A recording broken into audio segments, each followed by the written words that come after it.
चलिए, तो इस क्लास में हम लोग बात करेंगे डी मॉर्गन थ्योरम से रिलेटेड कुछ इंपॉर्टेंट प्रॉब्लम और कुछ बेसिक कॉन्सेप्ट पे डिस्कस करेंगे, ताकि जो एक्सरसाइज की जो प्रॉब्लम है वो आप लोग खुद से सॉल्व कर पाए। ठीक है, आपको याद हो कि लास्ट क्लासेस तक हमने पढ़ा है कि अगर cos theta plus i sine theta का अगर पावर n रहे, अगर cos theta plus i sine theta का पावर n रहे, ध्यान रखना है cos थीटा रियल में है और इमेजिनरी पार्ट में साइन थीटा है।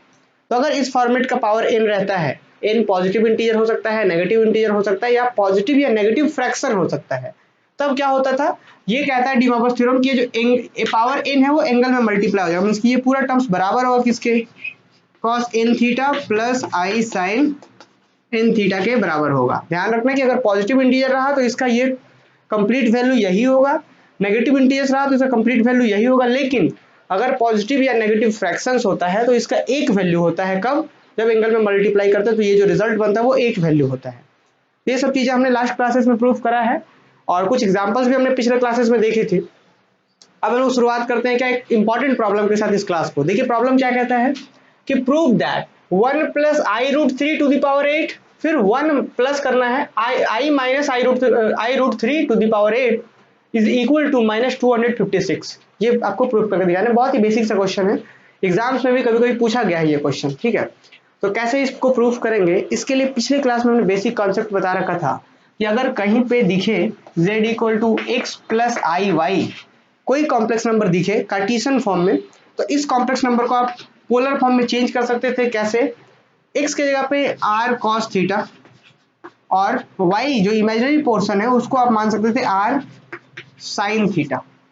क्या मान सकते थे, r cos थीटा और r sin थीटा मान सकते थे, जहां पे r जो होता है वो कुछ और नहीं बल्कि क्या होता है, under root x square plus y square होता है, और जो थीटा निकलता है, थीटा कैसे निकाला जाता है आपको पता है, इस वाले r sin थीटा को r cos थीटा से आप डिवाइड कर लीजिए, जो रिजल्ट आएगा वो हो जाएगा। या फिर आप टेन इनवर्स वाला फॉर्मूला भी है, tan inverse y upon x, ठीक है, और थीटा का वैसा वैल्यू जो दोनों साइमल्टेनियसली इसको सेटिस्फाई करिए। ध्यान रखना है, हम बताएंगे इसके बारे में क्या कि हम क्या कहना चाह रहे हैं। जैसे कि थीटा का जो वैल्यू होता है वो होता है tan inverse y by x. ध्यान रखना है, हम जब इसके बारे में जब पोलर रिप्रेजेंटेशन बता रहे थे तो हमने वहां पे एक कॉन्सेप्ट डिस्कस करा था कि ये सिर्फ थीटा इक्वल टू ऐसा थीटा आप यहाँ से तभी निकाल पाएंगे जब ये सारा चीज, ये जो एक्स और वाई है फर्स्ट क्वाड्रेंट में हो।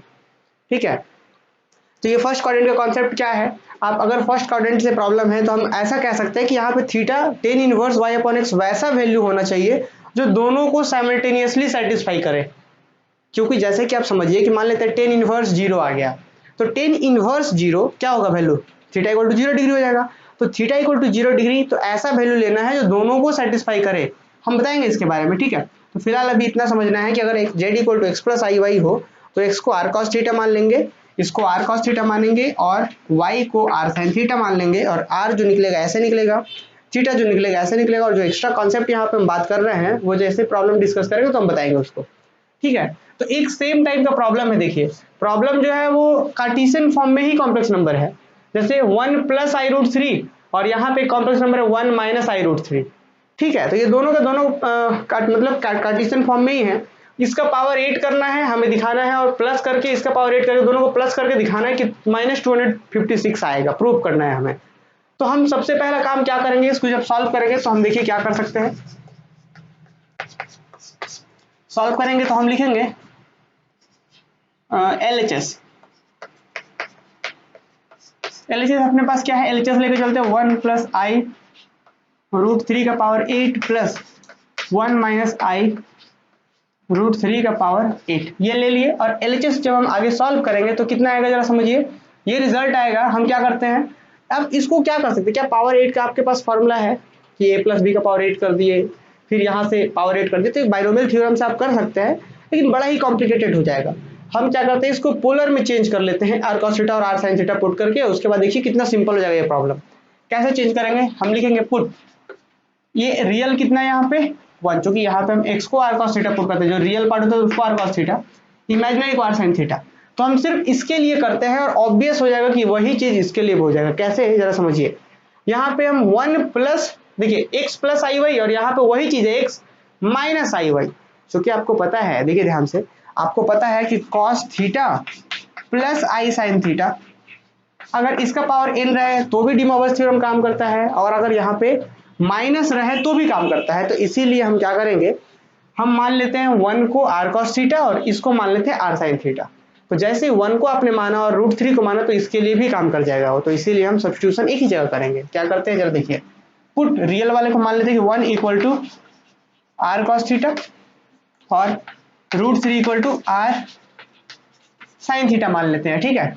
अब आते हैं आगे, क्या करना है, हमें r का वैल्यू निकालना होता है। तो r का वैल्यू क्या होता है, under root x square plus y square. तो अंडर रूट एक्स का स्क्वायर मतलब एक्स की जगह पे 1 है, 1 का स्क्वायर प्लस वाई की जगह पे कितना है, √3 का स्क्वायर है। तो वैल्यू कितना आ जाएगा, 1 का स्क्वायर 1 प्लस √3 का स्क्वायर 3, ठीक है, स्क्वायर रूट कैंसिल हो गया, कितना आ गया, √4 आ गया। अब क्या होता है, अंडर रूट 4 का वैल्यू क्या होता है, +-2 और -2। तो आपको पता है कि जब हम लोग कॉम्प्लेक्स नंबर का पोलर रिप्रेजेंटेशन पढ़ रहे थे तो हमें पता है कि r जो होता है नेगेटिव नहीं होता, तो हम क्या लिखेंगे, सिर्फ और सिर्फ +2 लिखेंगे।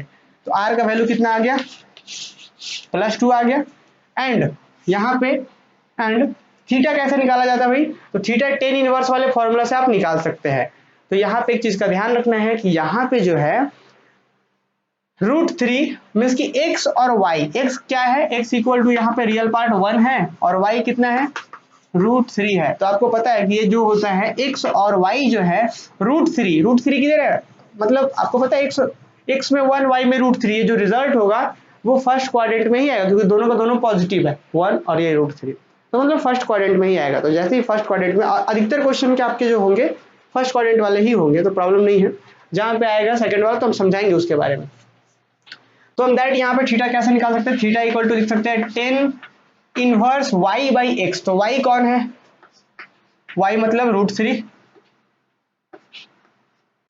और बाई एक्स, एक्स के जब कितना है 1, तो फाइनल कितना आ गया, तो tan इनवर्स √3 आ गया। तो बताइए इस tan इनवर्स फंक्शन का तो आपको पता ही होगा क्या होता है कि tan इनवर्स √3 है, इसका मतलब क्या हो रहा है, इसका मतलब ये हुआ कि tan के किस वैल्यू पे, थीटा के किस वैल्यू पे √3 आता है वैल्यू, आप पता है इसको, अगर आप tan इनवर्स को देते तो tan थीटा इक्वल टू √3, तो थीटा किस वैल्यू पे आता है, तो π/3 पे, है ना, 60 डिग्री पर आता है, तो π/3, तो थीटा इक्वल टू कितना आ गया, π/3, तो थीटा का भी वैल्यू आ गया अपने पास π/3। तो ये रिजल्ट था कि इस चीज में हमने जैसे सब्स्टिट्यूशन करा, इसको आप रिलेशन नंबर नाम दे सकते थे 1, तो लिखेंगे नाउ 1 बिकम्स 1 कैसा बन जाएगा, तो 1 के जगह पे हमने, इसके जगह पे क्या पुट करा भाई, इसके जगह पे हमने r cos theta plus i r sin theta और पूरा का पावर 8। 1 के जगह पे r cos थीटा पुट करा था, ये लिख दिए, i था i थी लिखे, r sin theta power 8 plus 1 minus i, देखिए तो अब 1 की जगह पे r cos थीटा प्लस यहाँ पे माइनस है, माइनस फिर r i, देखिए i है पहले, i r sin थीटा और पूरा का पावर कितना 8 है। आगे बढ़ते हैं, तो जब हम इससे आगे बढ़ेंगे तो क्या लिख सकते हैं जरा समझिए, मतलब अभी हमने क्या लिखा कि नाउ इक्वेशन 1 बिकम्स, कि 1 जितना सब्स्टिट्यूशन किए तो उसके बाद 1 कैसा बन जाएगा, तो 1 ऐसा बनेगा।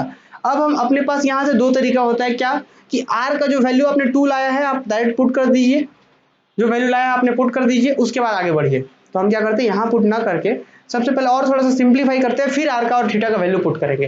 कैसे सिंप्लीफाई करेंगे जरा देखिए, क्या कर सकते हैं हम, यहाँ पे r है और यहाँ पे भी r है, तो क्या कर लिए हम, अंदर से r कॉमन कर लिए, अंदर में अभी 8 के जो पूरा हॉल का पावर 8 था उसके अंदर में ही सारा काम कर रहे हैं, तो अंदर में r कॉमन कर लिए, यहाँ पे क्या हो गया cos theta plus i sin theta और टोटल का पावर 8 है। कैसे किए, यहाँ पे r था यहाँ पे r था, दोनों से r बाहर कर लिए और पूरा हॉल का पावर 8 है अभी भी। ठीक उसी तरीके से यहाँ पे r है और यहाँ पे भी r है, कॉमन किया तो क्या आ गया cos theta minus i sin theta whole का पावर कितना 8 है। अब आते हैं, देखिए आपको पता है कि इस r पूरे से मल्टीप्लाई, तो इस जब पावर 8 आएगा तो r पे भी आएगा और इस पे भी आएगा, तो r का power 8 into cos theta plus i sin theta का पावर 8 इस पे भी आ गया, फिर प्लस ये पावर r पे भी 8 आ गया तो r पे पावर 8, फिर into cos theta plus minus है यहाँ पे माइनस i sin थीटा इसका पावर 8, ताकि 8 जो है दोनों पे बढ़ गया। अब आते हैं, देखिए r का पावर 8 यहाँ भी है और r का पावर 8 यहाँ भी है, तो हम क्या करते हैं दोनों से r का पावर 8 कॉमन कर लेते हैं, तो r का पावर जैसे ही 8 आप कॉमन करेंगे तो क्या आएगा r का पावर 8, जैसे ही आप कॉमन करेंगे तो यहाँ पे बचेगा ये वाला, तो लिख देते हैं cos theta plus i sine theta का पावर 8 बच गया यहाँ पे, फिर प्लस इधर क्या बच गया cos theta minus i sine theta का पावर 8 यहाँ बच गया, है ना। अब क्या करते हैं, देखिए r का पावर 8 यहाँ भी था, r का पावर 8 यहाँ भी था, तो बाहर कर लिए। अभी भी हमने r का और थीटा का वैल्यू पुट नहीं किया है, सिर्फ सॉल्व किए हैं। आते हैं अब हम इसके बाद क्या लिख सकते हैं, जरा देखिए यहाँ पे हम क्या कर लेते हैं, इसको ओपन करते हैं, अभी भी पुट नहीं कर रहे हैं हम, r का पावर 8 रहने देते हैं, अंदर में क्या डी मॉर्गन थ्योरम अप्लाई करते हैं। डी मॉर्गन थ्योरम क्या कहता है कि मल्टीप्लाई हो जाएगा एंगल में, तो क्या हो जाएगा cos 8 theta plus i sign 8 theta. समझ पा रहे हैं, ये पावर 8 था तो अंदर में मल्टीप्लाई हो गया एंगल के साथ, तो यहाँ cos 8 theta plus i sign 8 theta हो गया। अब इसके बाद क्या, ये तो 1 का वैल्यू हुआ इसका, फिर प्लस था प्लस देख गया, यहाँ पे भी मल्टीप्लाई, ये जो पावर एंगल में मल्टीप्लाई हो जाएगा cos 8 theta minus i sign 8 theta. अब देखिए इसके बाद क्या, अब देखेंगे तो यहाँ पे plus i sign 8 theta minus i sign 8 theta cancel हो गया, बचा क्या अपने पास r का पावर 8 और अंदर में क्या बचा cos 8 थीटा। देखिए cos 8 थीटा प्लस यहाँ पे cos 8 थीटा, तो 2 cos 8 थीटा, तो हम क्या लिख सकते हैं 2 cos 8 थीटा, यहाँ तक है।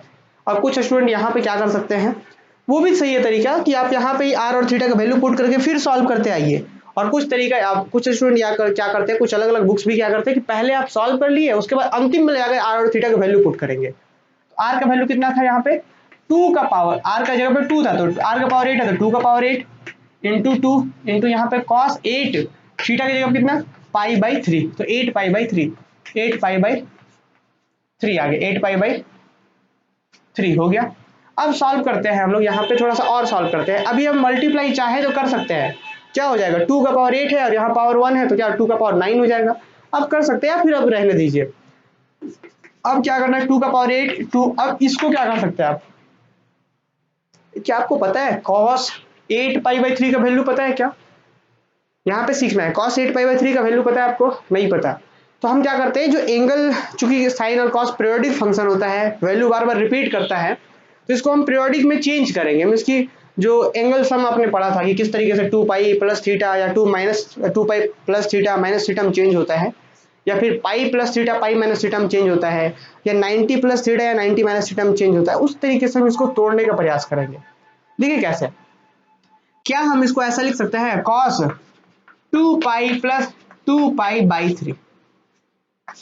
हम क्यों लिख दिया ऐसा, देखिए आप इसको जोड़िए, हम हमेशा ध्यान रखेंगे कैसे चेंज करना चाहते हैं, पाई बाई 2 प्लस या माइनस थीटा में चेंज करते हैं, क्योंकि आपको पता है cos पाई बाई 2 प्लस या माइनस थीटा में आप वैल्यू को अलग थीटा प्लस थीटा या माइनस थीटा के टर्म्स में लिख सकते हैं। मतलब अगर बहुत बड़ा वैल्यू है तो cos pi by 2 plus theta या cos pi by 2 minus theta से आप तोड़ करके लिख सकते हैं, या फिर पाई बाई 2, देखिए या फिर पाई प्लस माइनस थीटा में तोड़ सकते हैं आप, या फिर 2 पाई प्लस माइनस थीटा में तोड़ सकते हैं, इसी तरीके से और भी है। तो हमने क्या करा, यहाँ पे 2 पाई प्लस थीटा में तोड़ दिया। इससे क्या होगा कि 2 पाई क्या होता है cos 2 पाई प्लस थीटा क्या होता है cos थीटा ही रहता है, क्या होता है cos 2 पाई प्लस थीटा क्या होता है cos थीटा रहता है। ठीक है, ये बात का ध्यान रखना है। आप यहाँ पे ये भी समझ सकते हैं कि cos 2 पाई अब वैल्यू क्या होता है आपको पता होना चाहिए। 2 पाई का मतलब क्या होता है पाई फिर 2 पाई, तो 2 पाई के 2 पाई प्लस थीटा, तो 2 पाई से जब प्लस थीटा करेंगे 2 पाई बाई 3, तो जो भी होगा रिजल्ट से यहाँ पे आएगा एक चीज कि cos एंगल में माइनस, तो उस एंगल को आप बाहर में कर लेंगे। तो फाइनली जब आप देखेंगे तो यहाँ पे जो रिजल्ट आएगा क्या आ जाएगा, वो रिजल्ट 2 का पावर 8 इंटू 2 और यहाँ पे क्या आ जाएगा cos 2 पाई बाई 3, क्या आ जाएगा ये 2 पाई बाई 3 आ गया। ठीक है, अब इसका वैल्यू कितना होता है -1/2, कितना होता है इसका वैल्यू -1/2। तो आपको पता ना cos 2 पाई प्लस थीटा, तो थीटा चला गया, फाइनली क्या 2 का पावर 8 है इंटू ये 2 रह गया, इसका वैल्यू होता है -1/2। तो ये देखिए ये 2 और ये 2 कैंसिल हो गया, फाइनली कितना है -2 का पावर 8 है। अब -2 का पावर 8 तो माइनस रहने दिए, और 2 का पावर 8 कीजिए मल्टीप्लाई 2 इंटू 2 इंटू 2 इंटू 2, तो इसका जब आप सॉल्व करेंगे तो इसका जो आंसर आएगा वो आएगा 2 का पावर 8 करने से जो आंसर आएगा वो है 256। तो माइनस ये ठीक है, ये कितना गया 256 जो कि हमें प्रूफ करना था यहाँ पे देखिए ये चीज। तो ये हो गया प्रूफ, या फिर this is equal to RHS। ये हो गया RHS। ठीक है, तो बड़ा ही सिंपल सा क्वेश्चन था। चलिए हम अगले क्वेश्चन की ओर बढ़ते हैं। चलिए, तो एक प्रॉब्लम है। प्रॉब्लम क्या है देखिए कि अपने पास दिया हुआ है कि प्रूव दैट कि this quantity is equal to this, मतलब कि ये रिजल्ट है कि cos theta plus i sine theta का power 4 divided by sin theta plus i cos theta का power 5 is equal to sin 9 theta minus i cos 9 theta. ध्यान रखना है, इस डी मॉर्गन्स थ्योरम का बड़ा ध्यान रखना है। बार बार हम बता रहे हैं कि डी मॉर्गन्स थ्योरम क्या होता है कि cos theta plus i sine theta जब रहे तब आप डी मॉर्गन्स थ्योरम को अप्लाई कर सकते हैं। ठीक है, cos थीटा रियल में होना चाहिए, इमेजिनरी में होना चाहिए साइन से। तो क्या है देखिए यहाँ पे तो ठीक है cos theta plus i sine theta का पावर 4 है, लेकिन नीचे sin थीटा पहले है फिर cos है, तो यहाँ प्रॉब्लम है। तो क्या करेंगे, जब इसको हम सॉल्यूशन करेंगे तो क्या लिखेंगे, सबसे पहले हम LHS से चलना शुरू करेंगे, हमें RHS प्रूव करना है। तो क्या लिखेंगे, LHS लेफ्ट हैंड साइड है ना, लेफ्ट हैंड साइड से जब हम चलना शुरू करें तो अपने पास लेफ्ट हैंड साइड में ये है, तो cos theta plus i sine theta का power 4 divided by sine theta plus i cos theta का पावर 5। ठीक है, तो जब हम इसको सॉल्व कर रहे हैं तो क्या आएगा रिजल्ट, जरा देखिए। हम क्या करेंगे, ये मल्टीप्लाई होगा 4 यहाँ एंगल में, फिर ये 4 इसके पास, फिर 5 मल्टीप्लाई होगा। तो फाइनली जब आप देखेंगे तो क्या ऊपर में तो आप ठीक है कर सकते हैं, ऐसा क्या लिख सकते हैं कि cos 4 theta plus i sine 4 theta, angle में मल्टीप्लाई हो गया पावर। अब लेकिन डिनोमिनेटर में क्या होगा, आप यहाँ पे अप्लाई नहीं कर सकते डी मॉर्गन्स थ्योरम। यहाँ पे तो cos theta plus i sine theta का पावर फॉर्मेट में था इसलिए हम अप्लाई कर दिए, यहाँ पे नहीं है। तो यहाँ पे हम कैसे करेंगे, तो यहाँ पे आपको एक रिजल्ट बताया गया था, क्या कर सकते हैं आप यहाँ पे माइनस आई का स्क्वायर लिख दीजिए। माइनस आई का स्क्वायर आपको क्या है, माइनस मतलब ये ठीक है, आई स्क्वायर मतलब -1 माइनस प्लस 1 को जब मल्टीप्लाई करते हैं तो कोई फर्क नहीं पड़ता है, तो सिर्फ साइन थीटा को हम माइनस आई स्क्वायर से मल्टीप्लाई करके लिख सकते हैं, कोई फर्क नहीं पड़ेगा। फिर यहाँ पे आई cos थीटा और पूरा का पावर 5 एज इट इज रहने दीजिए। आगे बढ़ते हैं हम, cos 4 theta plus i sine 4 theta इसको भी रहने दीजिए, और नीचे क्या कर लीजिए देखिए, माइनस यहाँ आई है यहाँ भी आई है तो आई कॉमन कर लिए, तो यहाँ क्या बचेगा माइनस आई साइन थीटा, और यहाँ पे बचेगा प्लस सिर्फ cos थीटा बचेगा, और पूरा का पावर 5 है यहाँ पे। ठीक है, इस तरीके से cos 4 theta plus i sine 4 theta, और नीचे में ये रहा। अब आगे बढ़ते हैं, जब आगे आप बढ़ेंगे तो क्या आएगा रिजल्ट, जरा देखिए क्या लिख सकते हैं आप इस चीज को, ये एज इट इज रहने दीजिए, cos 4 theta plus i sine 4 theta, और ये क्या होगा, पावर क्या होगा, क्योंकि आपको पता है कि ये जो पावर आई है आई के पावर पे भी आएगा और इस पे भी आएगा, तो ये क्या होगा आई का पावर 5 हो गया, और इस पे जब होगा तो क्या होगा cos theta minus i sine theta का पावर यहाँ पे भी आ गया 5। ये चीज ठीक है, तो ये चीज आपको पता है कि cos थीटा को पहले लिख दिया और ये वाला आई वाला पोर्शन इसको हम बाद में लिख दिए, क्योंकि नेगेटिव था तो हम इसको सेकंड कर सकते हैं। अब ये cos थीटा ये डी मॉर्गन्स के फॉर्मेट पे आ गया, तो आप क्या कर देते हैं मल्टीप्लाई करते हैं, तो ऊपर में रहने दीजिए cos 4 theta plus i cos theta divided by i sine 4 theta, cos 4 theta plus i sine 4 theta, ये एज इट इज रह गया। अब नीचे आई का पावर जब आप 5 करेंगे तो आई का पावर 5 क्या होता है, आपको याद होना चाहिए कि आई का पावर 5 को आप लिख सकते हैं आई का पावर 4 इंटू आई, और आपको पता है आई का पावर 4 मतलब आपने 1 पढ़ा है, आई स्क्वायर -1 आई स्क्वायर -1 तो -1 प्लस 1, और ये आई। तो फाइनली जो रिजल्ट आ गया आई का पावर 5 का वैल्यू होता है आई, तो ये आ गया अपने पास आई, क्या हो गया नीचे हो गया आई, और ये तो cos डी मॉर्गन्स में तो मल्टीप्लाई कर लीजिए, cos 5 theta minus i sign 5 theta, ये रिजल्ट आ गया। अब आते हैं आगे, देखिए क्या कर सकते हैं हम यहाँ पे। अब एक चीज देखिए 1/i को आप अलग रख दीजिए, चूंकि नीचे आई है ना एक, तो 1/i कर दिए, और फिर बाकी ये जो रिजल्ट था क्या cos 4 theta plus i sine 4 theta, ये एज इट इज रहने दिए, और यहाँ पे देखिए क्या cos 5 theta minus i sign 5 theta, तो cos 5 theta minus i sign 5 theta, ये एज इट इज रहने दिए। ये कैसे हो गया जरा देखिए, यहाँ पे नीचे से जब ऊपर जाता है तो क्या होता है, प्लस बनता है। याद है जब हम लोग फर्स्ट क्लास में कुछ रिजल्ट देख रहे थे, हमने नोट जब डिमॉवर्स थ्योरम पढ़ा था तो देखा था हमने कि 1/cos theta plus i sine theta हो तो ऊपर जाके माइनस में होता है। जब नीचे माइनस रहे तो जब हम इसको ऊपर ले जाते हैं तो क्या होता है, प्लस में बदल जाता है। तो हमने क्या करा अभी तक, ये जैसे था वैसे रहने दिए, नीचे 1/i था, 1/i ये था, ऊपर रहने दिए, इसको ऊपर लेके चले गए तो ऊपर गया तो ये साइन माइनस से प्लस में बदल गया। अब आते हैं आगे हम लोग। अब देखिए इस 1/i को रहने देते हैं, या फिर 1/i का एक वैल्यू होता है, आप चेक कर लीजिए। 1/i जो होता है वो होता है -i के बराबर। क्या होता है, -i के बराबर। कैसे होता है जरा इसको पहले देख लीजिए आप, क्योंकि हम बार बार इस चीज का जब भी जरूरत पड़ेगा तो हम डायरेक्ट -i लिखेंगे। कैसे, 1/i को लिख सकते हैं आप 1/i, ऊपर भी i से मल्टीप्लाई कर दीजिए, नीचे भी i से मल्टीप्लाई, रेशनलाइज कर दे रहे हैं, है ना, ऊपर और नीचे दोनों से मल्टीप्लाई कर दे रहे हैं i से ही। तो क्या होगा, ऊपर में क्या बन जाएगा i, और नीचे क्या बन जाएगा i इंटू आई स्क्वायर, मतलब कि -1। तो फाइनली कितना आ गया, -i आ गया। देखिए तो नीचे -1 तो मतलब वही हो गया -i। तो 1/i इक्वल टू होता है रिजल्ट -i के बराबर। क्या ये बात सबको समझ में आया? तो वही चीज यहाँ पे हम 1/i मतलब -i, और इस दो रिजल्ट्स को जब आप आपस में मल्टीप्लाई करेंगे तो देखिए, याद हो डिमॉवर्स थ्योरम का जब हम प्रूफ पढ़ रहे थे तो हमने समझाया था कि cos θ1 plus i sign θ1 into cos θ2 plus i sign θ2 आपस में जब मल्टीप्लाई होता है तो एंगल ऐड हो जाता है। तो क्या हो जाएगा, cos 4θ प्लस 5θ, तो cos 9θ plus i sign 4θ plus 5θ 9θ। ठीक है, अब क्या i -i को अंदर मल्टीप्लाई कर दिया, तो जैसे ही -i को मल्टीप्लाई करेंगे इसके साथ तो क्या बनेगा, -i cos 9θ, और जब इसके साथ करेंगे तो plus minus minus i into i square sine 9θ। ठीक है, अब आते हैं और i -i cos 9θ, फिर आई स्क्वायर का वैल्यू -1 और एक माइनस पहले से, तो माइनस माइनस +1 साइन 9θ। ठीक है, आते हैं और आगे। तो जब हम इससे और आगे बढ़ेंगे तो क्या होगा, देखिए i, ये तो माइनस, ये हो गया +1, तो 1 को लिखेंगे नहीं, तो साइन 9θ को पहले लिख दिए, साइन 9θ माइनस आई cos 9θ, ये हो गया रिजल्ट अपना।